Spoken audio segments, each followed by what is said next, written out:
Bien, bueno, ahora sí, vamos a arrancar la clase de hoy con lo que es salud. Primero de todo, vamos a la definición de lo que es salud según la Organización Mundial de la Salud, que esta misma la define como el estado completo de bienestar físico y social de una persona, ¿sí? No solo a la ausencia de la enfermedad. Esta definición tomó cuerpo en sí a partir de los años 50, ¿sí? Cuando esto se constató que el bienestar humano trasciende a lo que es puramente físico, podríamos decir. Bien, entonces el concepto de salud general se compone de tres partes. Tenemos una parte que es el estado de adaptación al medio biológico y también sociocultural, el estado fisiológico del equilibrio, o sea, lo que quiere decir es que hace referencia a la alimentación, y por último, la perspectiva biológica y social, que a lo que hace referencia es a las relaciones familiares y a los hábitos. Lo que dice la Organización Mundial de la Salud es que el incumplimiento de algunos de estos componentes, los tres que nombré antes, adaptación al medio biológico y sociocultural, la fisiología del equilibrio y la biología social, cualquier incumplimiento de ellos y también el equilibrio entre ellos mismos nos llevaría a la enfermedad. ¿Bien? Otra cosa, la Organización Mundial de la Salud considera que el goce del grado máximo de salud que uno puede lograr es uno de los derechos fundamentales de todo ser humano. Bien, es un derecho la salud. Más allá de eso, incluye el acceso al servicio de salud de calidad, ¿sí? Por eso se debe promover a una cobertura sanitaria universal. Bien, hoy en día, sin embargo, las zonas más desfavorables del mundo no cuentan con servicios mínimos de atención sanitaria y hay más de 100 millones de personas que viven bajo ese umbral de lo que es la pobreza, y hasta podríamos nombrar un poco más de 100 millones, y también viven con un grave riesgo de sufrir todo tipo de enfermedad. Como les dije antes, el derecho de la salud conlleva tanto libertades como ciertos derechos, o sea, la libertad de cada persona puede controlar su salud y también su cuerpo. Otra cosa es el derecho a que todas las personas tengan la misma oportunidad de poder alcanzar ese grado máximo de salud. ¿Bien? Entonces, ¿alguien quería hacer una pregunta?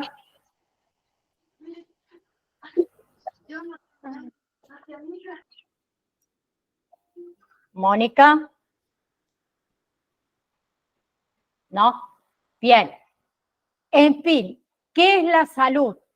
Es un estado completo de bienestar físico, mental y social, y no solamente la ausencia de afecciones o enfermedades.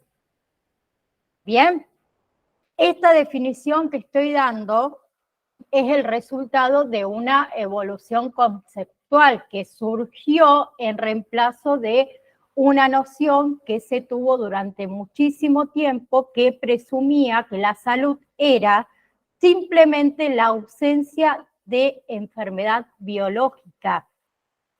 Bien, a partir de los años 50 se revisó esa definición y finalmente se la reemplazó por esta nueva que di anteriormente, bien, en la que las nociones del bienestar humano trasciende lo meramente físico.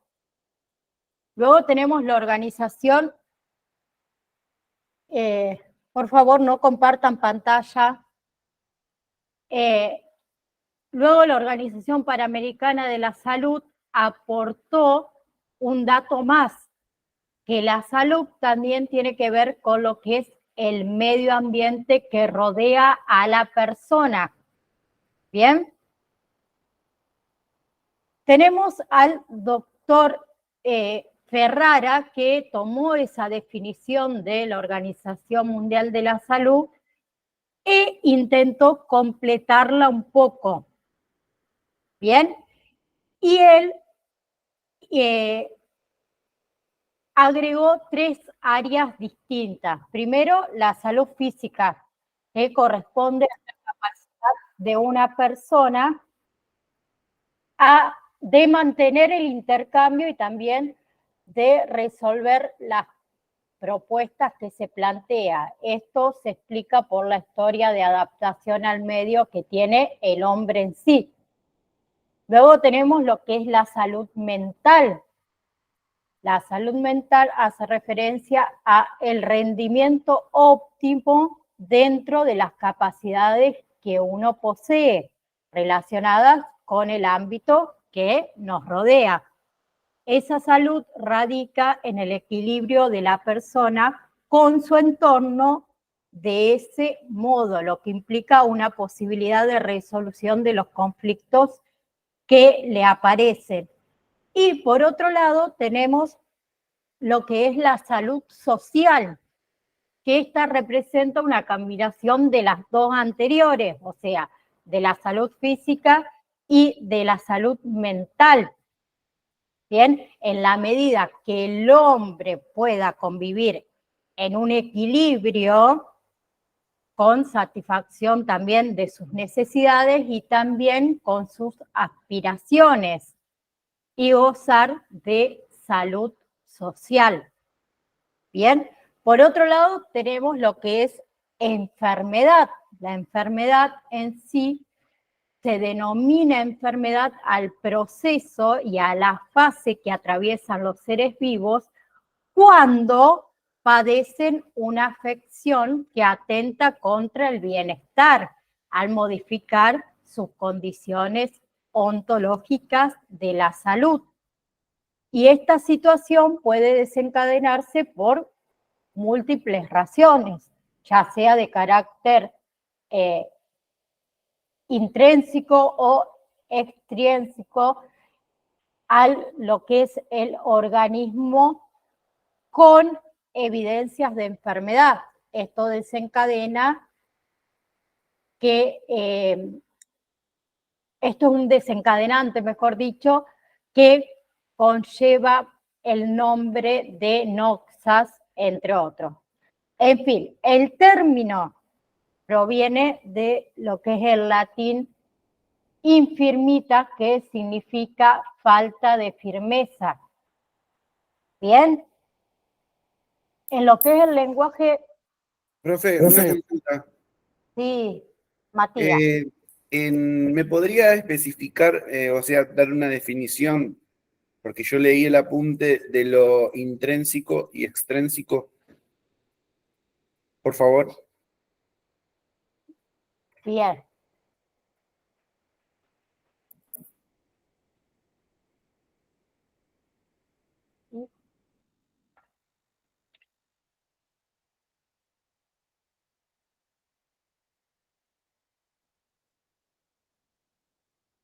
Bien, intrínseco y extrínseco. Ay, nunca me sale. Intrínseca o intrínseco. Intrínseca es la propiedad de un sujeto específico en sí que existe en uno mismo o dentro de ese mismo sujeto. O sea, uy, tengo una mosca que me molesta. O sea, las propiedades nuestras que tenemos nosotros mismos dentro nuestro. ¿Bien?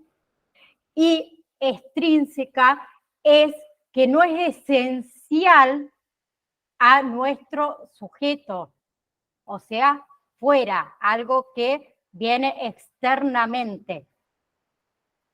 Intrínseca, vamos, en este caso lo vamos a decir como si fuera, porque hablamos de enfermedad en este caso, ¿bien?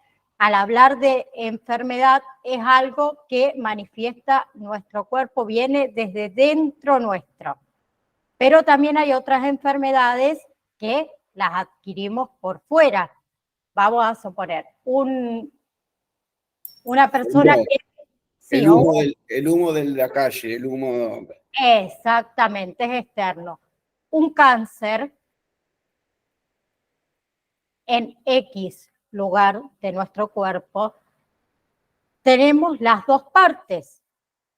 Puede ser por causa externa, vamos a suponer una persona fumadora que le produce cáncer, pero hay otras personas que le produce cáncer de pulmones y nunca fumó en su vida. ¿Se entiende? Sí, o sea que puede ser también la parte biológica, que puede ser como hereditario, como la artrosis, la artritis, hay cosas que son hereditarias, y por ejemplo un río donde se consuma esa agua y te causa algún tipo de cáncer. Eso es extrínseco, ¿sí? Exactamente. Gracias. Profe, Valeria. Valeria, yo pensé que lo externo se refería, por ejemplo, yo he tenido a mi esposo que ha sufrido de ataques de ansiedad, de pánico, y hemos padecido 3 años. Yo pensé que lo externo se refería a esa clase, de que uno por ahí no entiende, yo me pongo en mi lugar, yo cuento mi experiencia, no entendía que él me decía, se me adormece la mano, la tengo fría, y yo se la tocaba a una y a ambas, y las tenía iguales, y yo no podía entender esas cosas. Por ejemplo, él también le salió que tenía fibromialgia. Pero viene todo de la mente, porque después lo llevé al psicólogo, así, anduve por todos lados. Y yo pensé que se refería a eso, a lo externo que uno, que no da, porque si bien esto de la ansiedad no lo ves como que no te provoca nada dentro del cuerpo, no erupcionás, no ves, no levantas fiebre, ¿no? Pero sí me parece que lo tiene en la cabeza. Yo me pensé que se refería a eso. Bien, vos estás hablando de distintas percepciones, obviamente.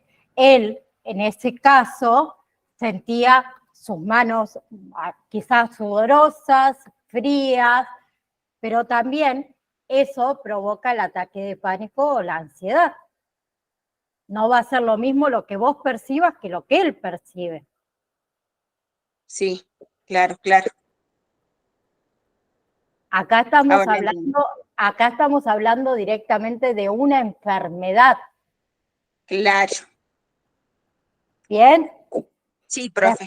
Después igual vamos a ver ansiedad que incluye ataque de pánico, fobia y demás, que es hermoso. Es muy lindo. ¿En qué quedé? Me fui. En sí, entonces, en lo que es el lenguaje cotidiano, lo que se entiende por enfermedad es como una idea opuesta a lo que es el concepto de salud. Es aquello que origina una alteración o también rompe la armonía de un individuo, ya sea por alguna escala molecular, emocional, mental, espiritual, corporal. ¿Bien? ¿Qué sucede? Ante la dificultad para definir ese concepto que es una enfermedad, ¿sí? Surgen sinónimos. tenemos patologías, tenemos dolencias, tenemos trastornos, desórdenes, desequilibrio, alteraciones, entre varias más.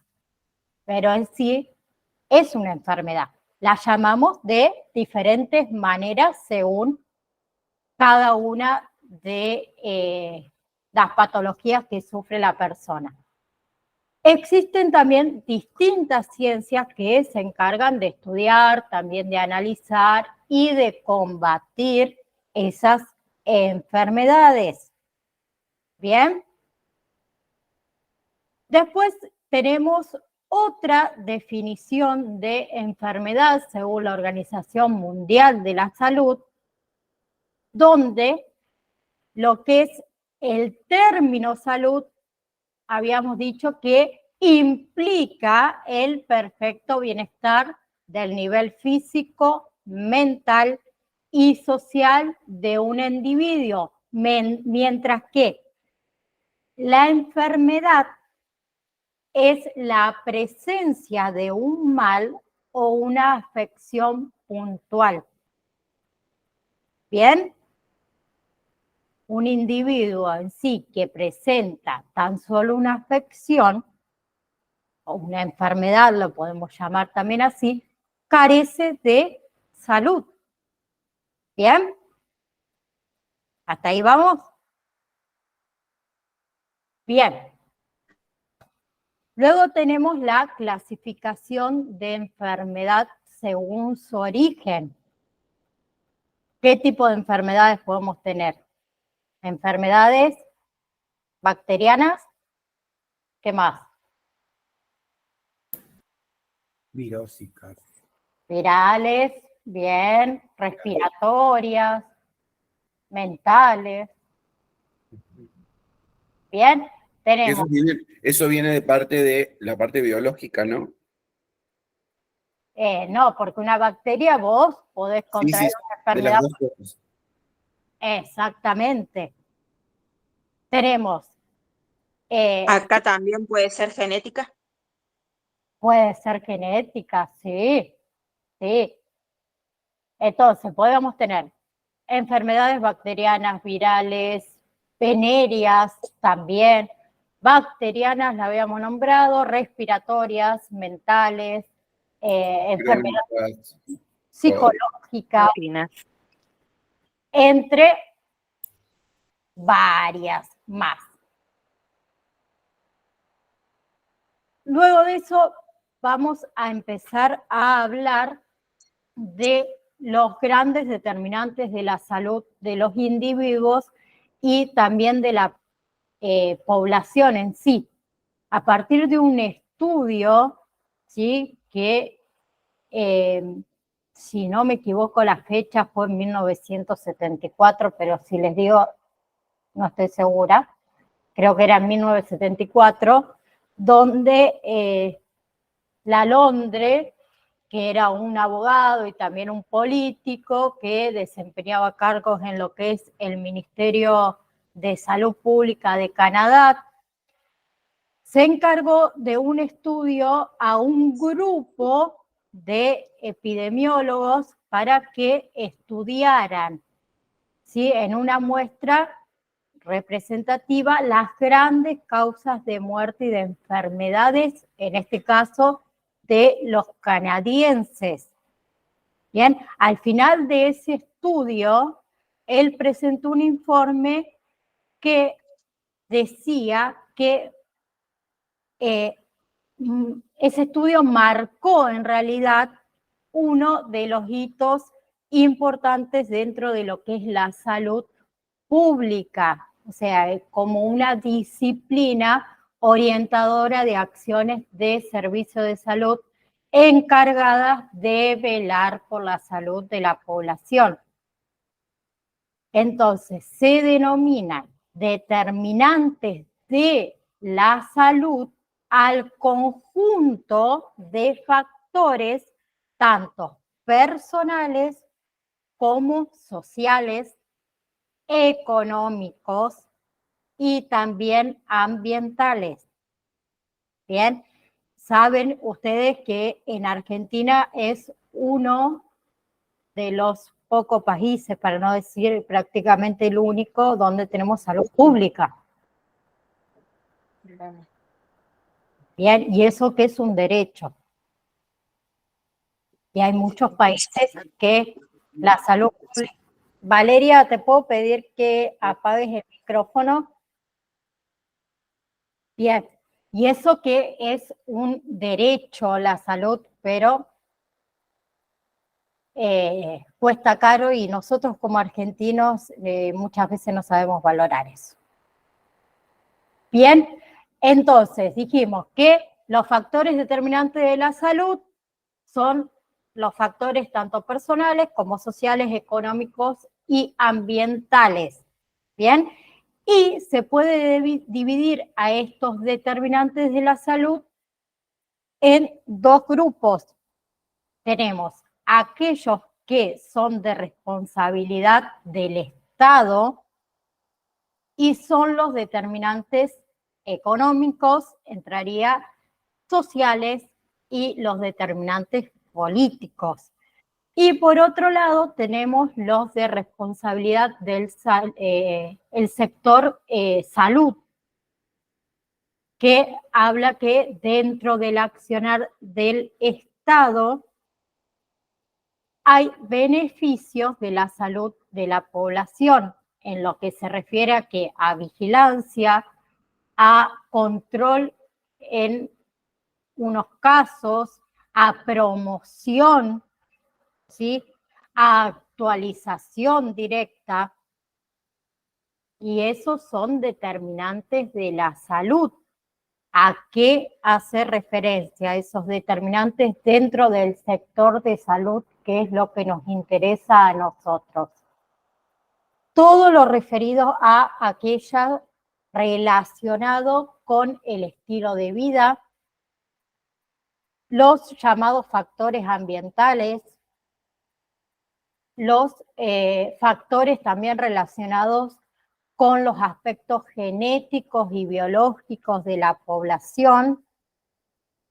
Y por último tenemos los relacionados con lo que es en sí la atención sanitaria, o sea, los relacionados con el servicio de salud que se brinda a la población.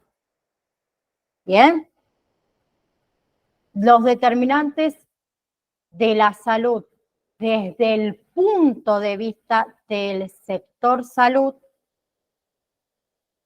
tenemos el medio ambiente, que es lo relacionado con los factores ambientales, tanto físicos, biológicos, de contaminación atmosférica, de contaminación química,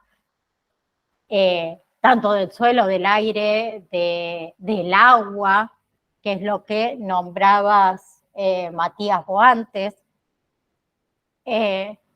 Y también hace referencia a esto del medio ambiente, los factores socioculturales y psicosociales relacionados con la vida en común.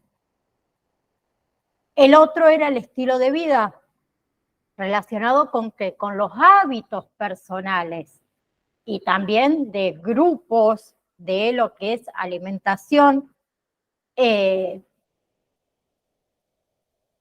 actividad física, adicciones, ¿qué más? Conductas ya sean religiosas o conductas temerarias. También el estilo de vida está relacionado con la actividad sexual, la utilización de los servicios de salud. Y por último tenemos lo que es, dos me quedan, la atención sanitaria pública. La biología humana, que está relacionado con los aspectos genéticos y también con la edad de la persona. Y el último era la atención sanitaria, que tiene que ver con ¿qué? Con la calidad, con la accesibilidad y también con el financiamiento de los servicios de salud que atienden a un individuo o a la población en sí. Luego de eso tenemos lo que es la ley de salud mental, que es la ley 26.657, que reconoce a la salud mental como un proceso determinado por combinaciones tanto económicas, sociales, culturales, históricas, biológicas y también psicológicas, ¿bien? Cuya preservación y también incluye el mejoramiento, implica una dinámica de construcción social que está vinculada a los derechos humanos y también a los derechos sociales del individuo. ¿Bien? La Organización Mundial de la Salud en sí incorporó a la definición lo que es la vivencia subjetiva del bienestar, dando en cuenta también de la construcción activa de dicho proceso en sí. ¿Qué sucede? Se piensa a la salud mental como un campo, ¿bien? Se separa, ¿se acuerda cuando habíamos empezado a ver, creo que era, cuando comenzó el tema de la psicología, gracias Matías, que se separó y comenzó como un campo aparte. ¿Por qué? Porque ahí se pone en juego todo lo que son los sistemas de pensamientos, cómo abordar también problemáticas, ¿bien? Y se empieza de algún modo a intervenir y a hacer ejercicios para ir mejorando esos pensamientos que padecen los individuos. ¿Bien? Entonces, acá entraríamos en juego nosotros, o sea, se considera al acompañante terapéutico en este campo de la salud mental como un agente que es indispensable en esa construcción de la salud mental. ¿Sí? Somos parte de un movimiento que se gesta en este ejercicio de una práctica. ¿Bien? Sabemos que lo que es el campo de la salud mental en sí es demasiado complejo, ¿sí? Y está muy impactada por esos procesos que pasan los individuos de crisis y también de transformaciones de la vida social. La persona en sí atraviesa situaciones que son críticas y eso contribuye al sufrimiento psíquico del individuo. Entonces, la Ley Nacional de Salud Mental define a los sujetos como personas con padecimientos psíquicos y no como enfermos. Bien, una persona que tiene algún tipo de problema de salud mental no están enfermos. Eso lo dice Bourne. Ese, lo dice él. Sí, ese que tampoco me sale. Sacó, porque antes se decía que es una persona enferma mental, un enfermito mental, lo sacó para que sea, lo definió de otra manera, lo sacó de ese lugar. Claro, es una persona que está pasando por algún tipo de proceso o padecimiento psíquico, un desequilibrio psíquico. ¿Bien? No enfermos. Ay, no. Antes solía pasar mucho más seguido, la persona que iba al psicólogo. Ay, no, está enfermita psicológicamente.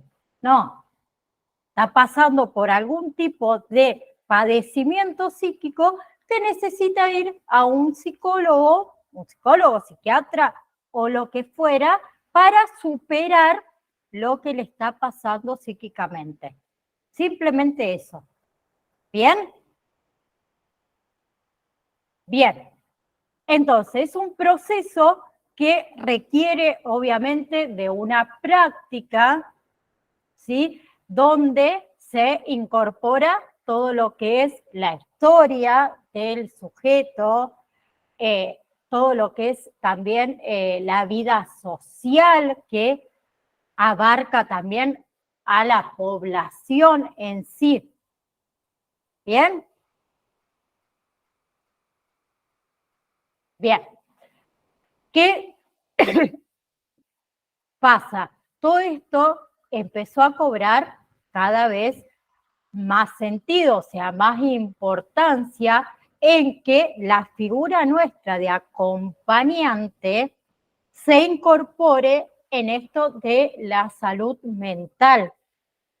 ¿Sí? Nuestra función en sí es que promover el sostenimiento de vinculación del paciente con el entorno al que pertenece ese paciente para que pueda recuperar, ¿sí? O también para prevenir su exclusión de la comunidad a la que este sujeto pertenece. Entonces, la intervención del acompañante en este caso se construye, ¿sí?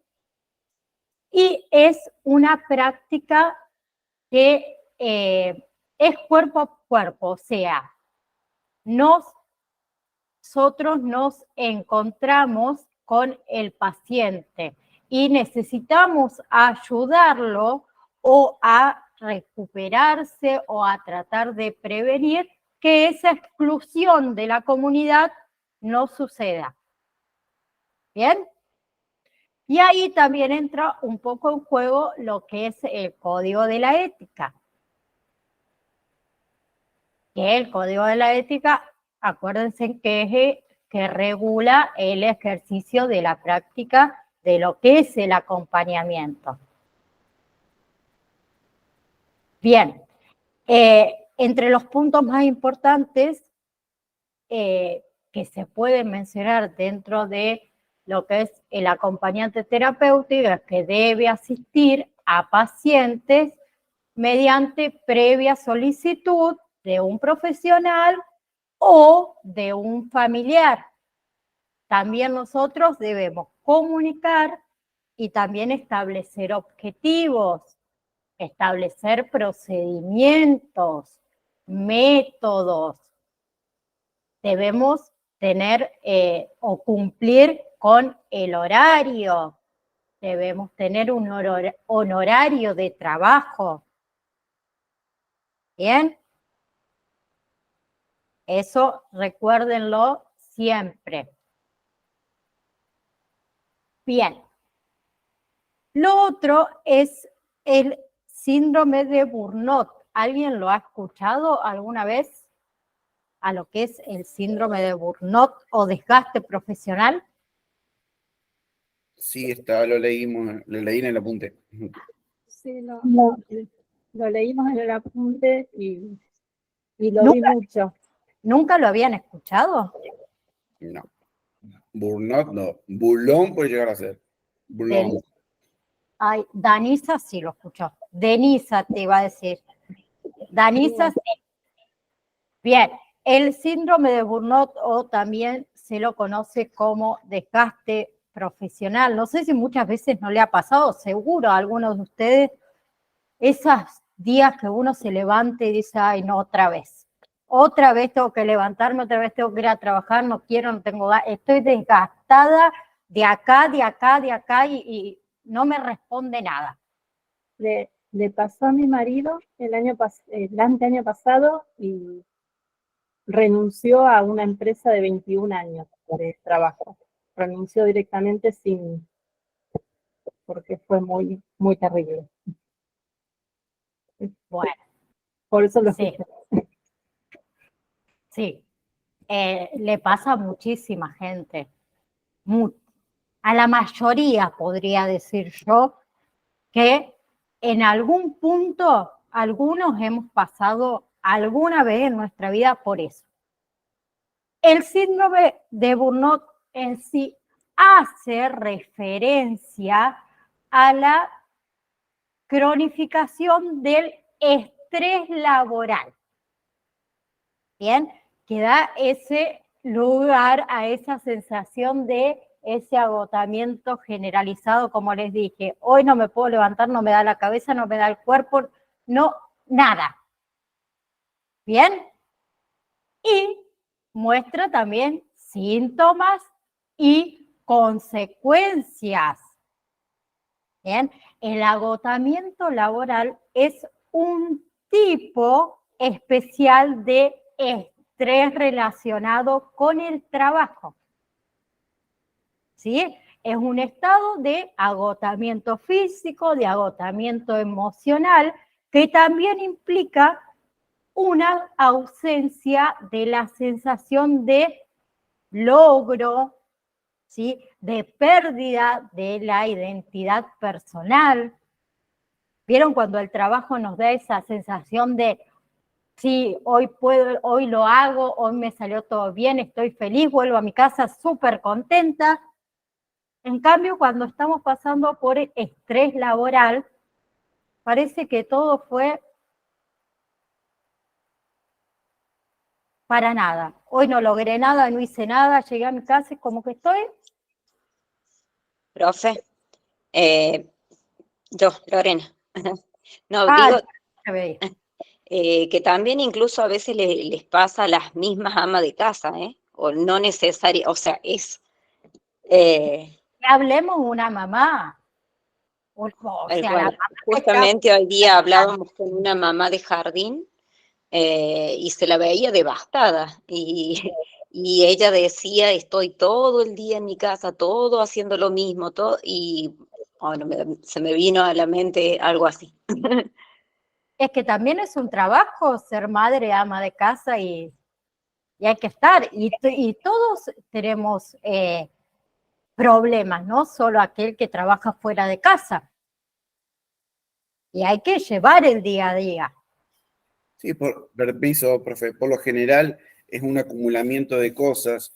El estrés laboral tal vez no es un estrés por la labor que tenés que hacer, sino por la absorción de esponja que tenemos, del vínculo que tenemos con lo social, con el que le está pasando al otro, y se forman discusiones, gritos, y vos no querés ir más a trabajar porque no querés ver más a esa persona. Y de ahí se transforma. No por el trabajo en sí, sino porque somos una esponjita Y donde absorbemos. perdón que te interrumpa, y muchas veces no podemos dejar el trabajo en el trabajo y no llevar a casa. Muchas veces uno llega a casa y sigue hablando del trabajo. A mí me pasa con mi esposo que por ahí lo miro y le digo, ay, basta. Porque es como que el trabajo no termina nunca. No, en casa tratemos de que el trabajo quedó en el trabajo, ya está. ¿Sí? Si hay algún problema, bueno, se solucionará mañana en el trabajo. No podemos dividir muchas veces. Bien, entonces eso nos lleva a un agotamiento constante, todo el tiempo. Bien.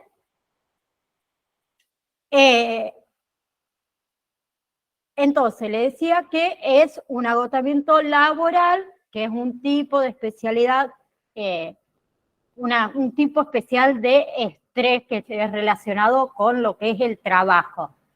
El agotamiento ese no es un diagnóstico médico. ¿Sí?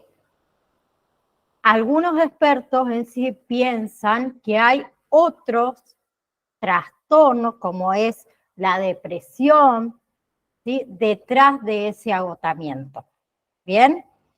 Y algunos investigadores también señalan que tanto factores individuales como los rasgos de la personalidad, la vida familiar y demás, influyen en aquellas personas que tienen agotamiento laboral.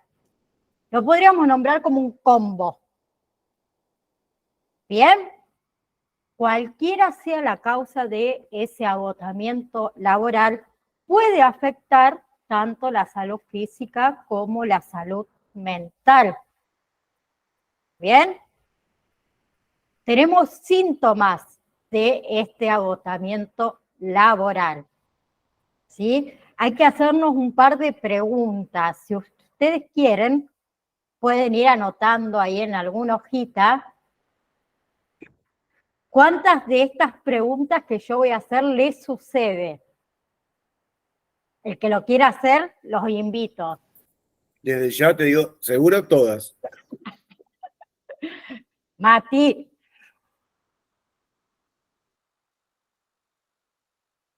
Primera, nos empezamos a preguntar, ¿te has vuelto cínico o crítico en el trabajo?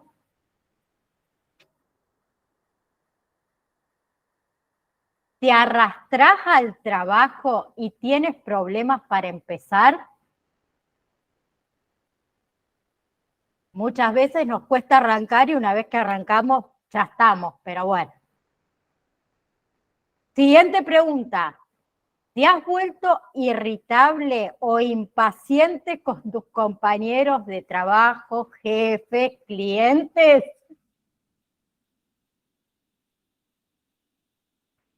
¿Te falta energía para tener una productividad constante?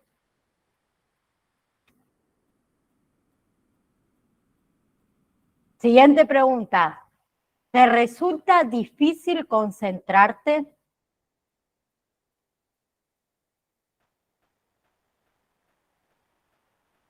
¿Tus logros no te dan satisfacción?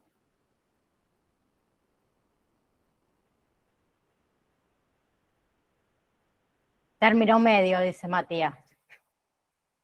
Siguiente pregunta. ¿Han cambiado tus hábitos de sueño?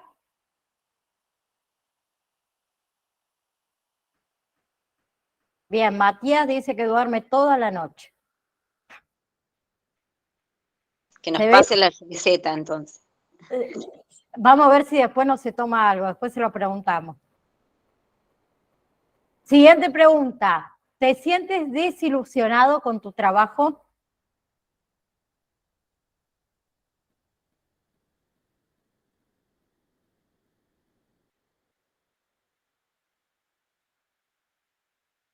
Otra, ¿estás usando, escuchen bien esta pregunta, la comida, drogas o el alcohol para sentirte mejor o simplemente no sentir nada? Comida, Mati, bien. Y la última, ¿estás preocupado por dolores de cabeza inexplicables, problemas estomacales o intestinales u otras quejas físicas?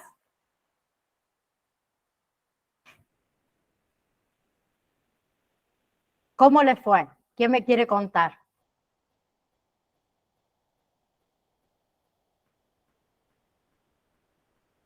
¿Alguien que se anime a decirme más o menos cómo les fue en este breve interrogatorio? Alejandra.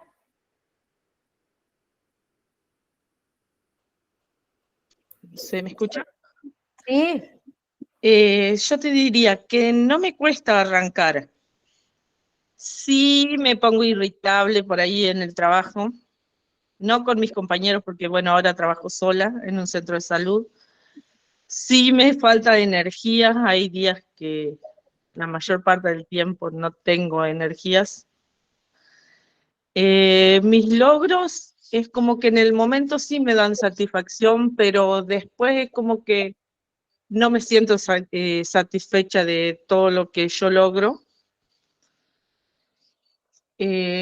Después, Los hábitos de sueño no, son muy pocas las veces que no puedo dormir por un par de horas, pero después cuando me relajo duermo bien, sin tomar nada.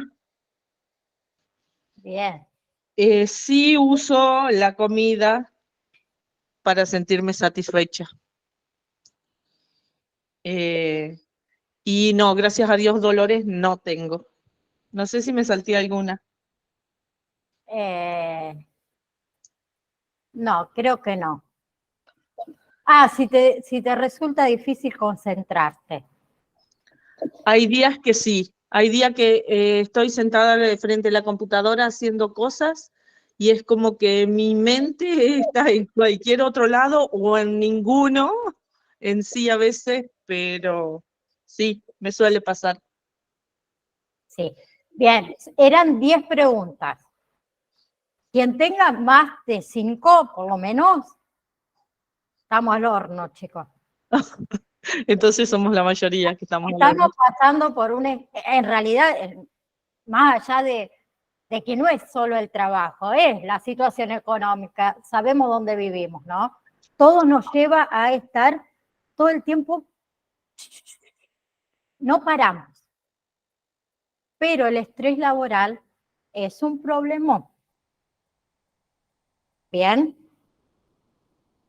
tenemos que tratar de bajar. Maxi. ¿Qué tal? Buenas, ¿cómo le va? Bien. ¿Está bien? Un poco de estrés, pero mirá. Estamos todas en la misma.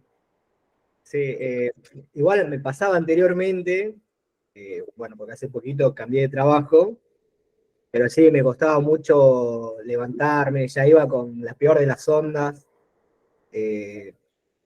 Trabajaba con mucha gente también y por ahí no llegaba a un acuerdo o no coincidía o no me parecía la forma que tenían para trabajar y bueno, eso me llevaba también a veces a chocar. Que eso también, ¿Cómo? también puede ser por el estilo de personalidad tuyo y el de tus compañeros. Sí, es por el trabajo también, por cómo era el trabajo en realidad. Bien. La modalidad. Así que nada, también, por ende, también la falta de energía, también a veces, mucha preocupación, mucha sobrecarga y exigencia sobre todo, lo que también por ahí quitaba el sueño y era como eso también, que salías del laburo y seguías hablando del laburo, por ahí había problemáticas grandes y entonces te quedaba la noche pensando cómo lo soluciono, cómo sería o cómo funciona este equipo. Bueno, trabajaba en un barco y entonces era como esa la dinámica, ¿no? No debe ser nada fácil. No, no, y hay gente muy especial también. Así que nada, era eso también. Sí sentía satisfacción porque, bueno, funcionar o hacer, navegar un barco es como bien, te genera cosas buenas profesionalmente, pero después a la larga siempre se opacaba por alguna exigencia o por alguna otra cosita que te la bajaba, por así decirlo, ¿no? Hablando mal y pronto. Y bueno, y por ahí vos generabas muchas expectativas por el trabajo, o por el equipo de trabajo también, y bueno, las mismas situaciones, quizá la mala onda, la mala predisposición para el trato, también te hacía desilusionar de decir, che, ¿qué estoy haciendo acá? Porque estoy dándolo todo, por así decirlo, y después ya es como una mala paga, por así decirlo, ¿no? No monetariamente, sino vos, que te hagan sentir a gusto y orgulloso de lo que haces. No daban valor a lo que vos hacías. Exactamente. Exacto. Claro, muchas veces contrarrestaban eso, ¿no? Por lo general, disculpe, por lo general en los lugares de trabajo, cuando te equivocas, te lo marcan al error. Siempre, por lo general. Y cuando algo sale bien, no te dicen nada. Entonces quedás como ahí diciendo, para qué lo hice, por qué lo hice, pero ahí está el cambio que tenemos, creo, que tenemos que tener de sentirnos nosotros satisfacernos de eso que hicimos. No, tal cual, tal cual. Sin esperar lo que diga el otro. Pero con uno mismo también pasa, Matías, que nos reprochamos cuando hacemos las cosas mal, pero no nos felicitamos a nosotros mismos cuando hacemos las cosas bien.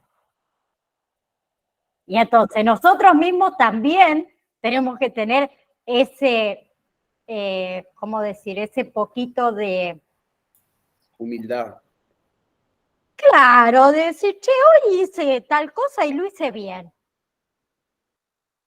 La autocrítica constructiva y destructiva. Exacto, porque nos levanta, felicitarnos así a nosotros mismos. No esperemos siempre que el otro venga y me diga, ay, Naida, hoy realmente excelente tu trabajo.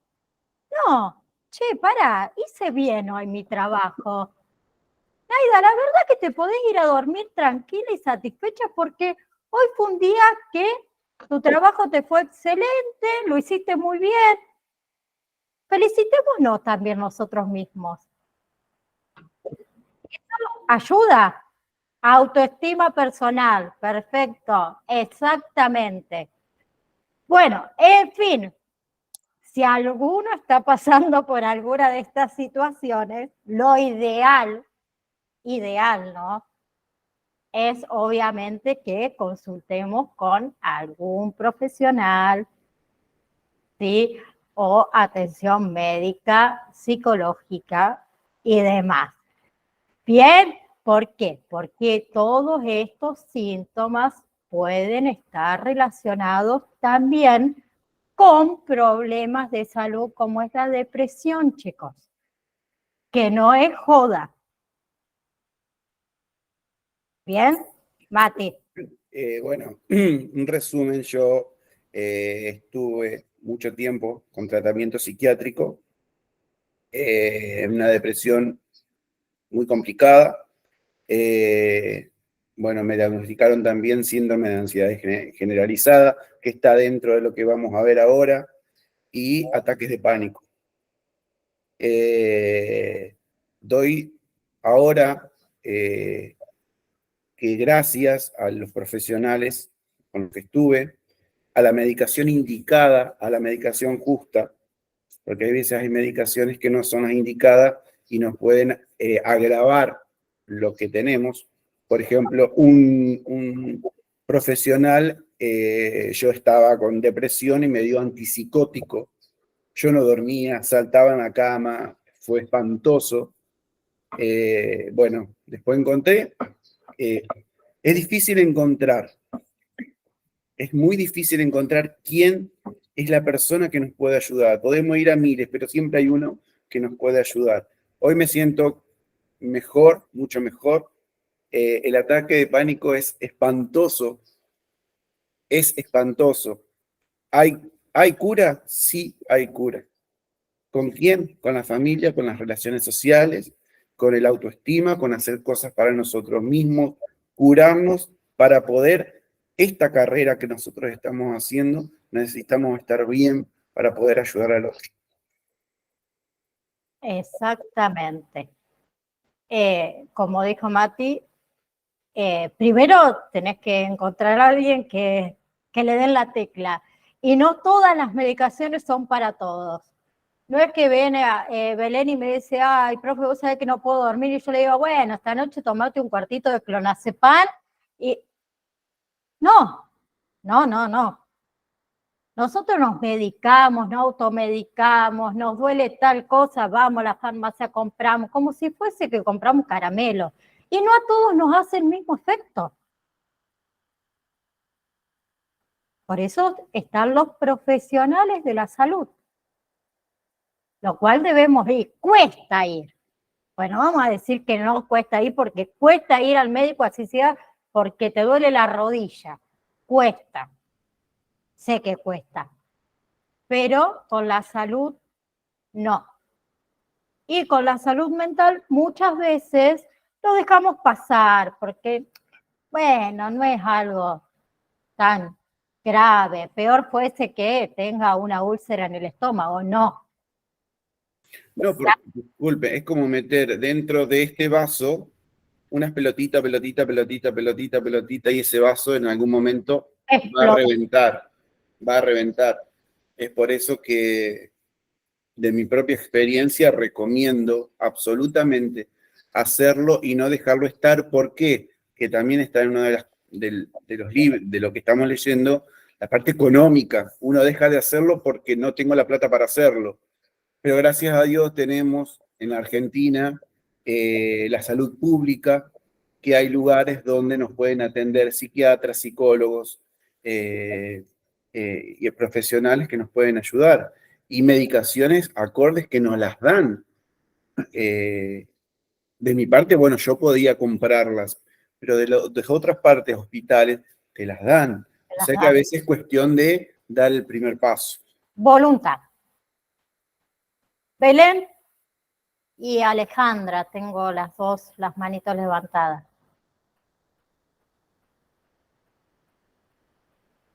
Belén, tenés el micrófono apagado.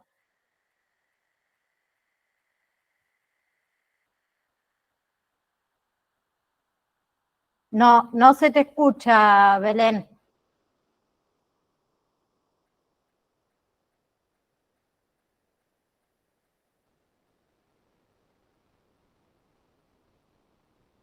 Quizá los auriculares pueden ser.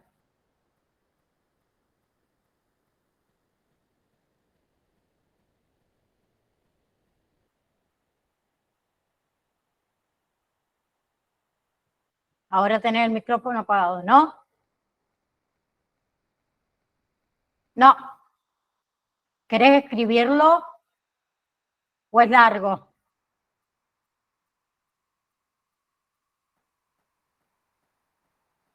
Bueno, las posibles causas, vamos a ver. Belén, guardalo para la clase que viene, que total vamos a retomar este tema y me lo comentás, ¿sí?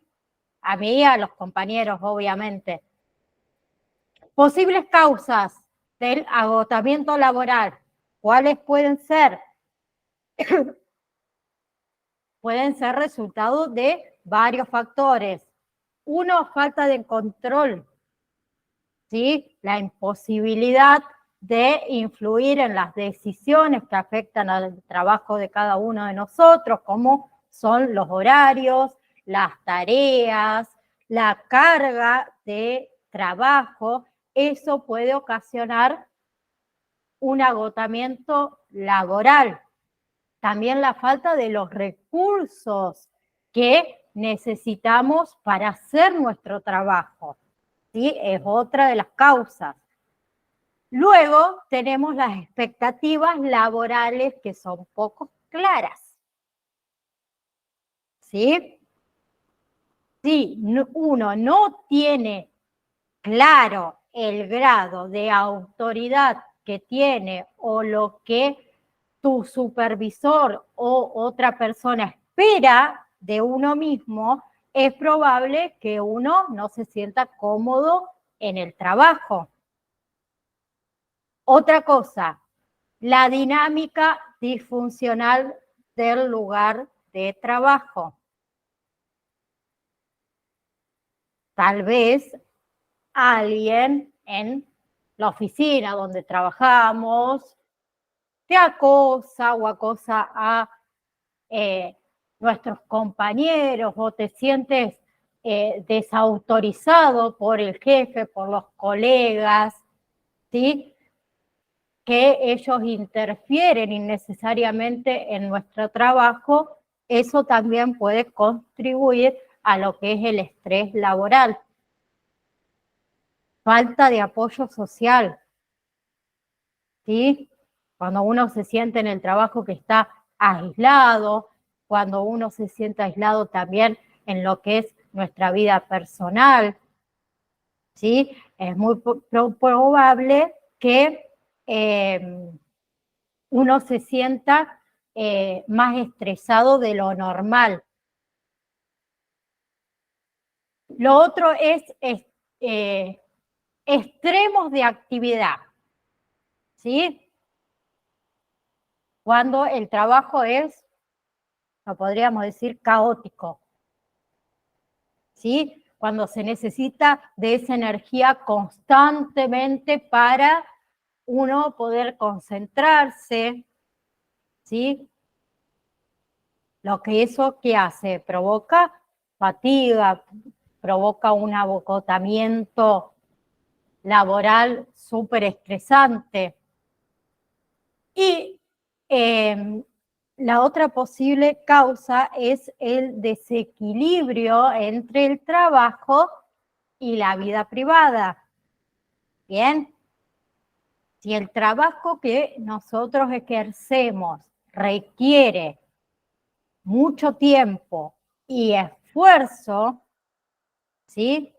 Y no tienes, luego del trabajo, no tienes la energía para pasar tiempo con tu familia, con tus amigos, ¿sí? Es posible que nos agotemos más rápidamente. ¿Bien? Bien, nos queda ver con respecto a síndrome de Burnout los factores de riesgo, las consecuencias, cómo tratar de manejar ese agotamiento laboral, y también vamos a terminar con el PDF de salud mental que estaba el vínculo del paciente, ¿sí? ¿Se acuerdan? Y me parece que había otro título más que, si les digo, les voy a mentir porque no lo tengo acá. No, me parece que era el vínculo con el paciente. ¿Alguien tiene el PDF ahí en mano? El siguiente título después de síndrome de Burnout, que ustedes en el PDF, si vieron, lo tienen, ¿Las es patologías, profe? ¿Las patologías? ¿Patología sería? Sí. Patologías en la que se indica una... Bien, esas dos, sí, el vínculo con el paciente y las patologías en las que se inicia o se indica un acompañante terapéutico, que las vamos a nombrar para luego ir metiéndonos en cada una de ellas, ¿no? Que las vamos a ver. ¿Bien? Bueno, chicos, entonces vamos a retomar la clase que viene con lo que me queda de síndrome de Burnout, que se los quiero dar, y los dos otros temitas que nos quedan de salud mental. ¿Bien? ¿Sí? Entonces, ahora sí, nos estamos viendo, si Dios quiere, el próximo jueves. ¿Bien? Bueno, les mando un saludo a cada uno de ustedes, que tengan un excelente fin de semana largo,